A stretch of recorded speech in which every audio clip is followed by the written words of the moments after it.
Welcome to our YouTube tutorial on how to turn off Telegram app Playback on your Android device. Follow along as we guide you through the steps to disable this feature. First, open the Settings app on your Android device. This can usually be found in your app drawer or by swiping down and selecting the gear icon.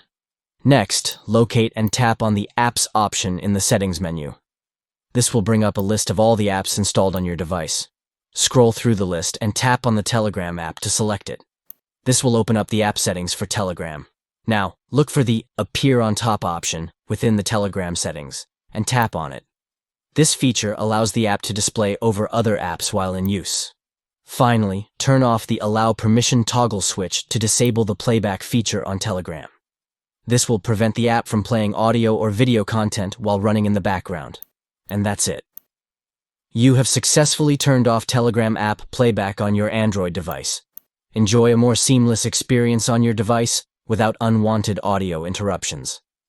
Thank you for watching, and don't forget to like and subscribe for more helpful tutorials.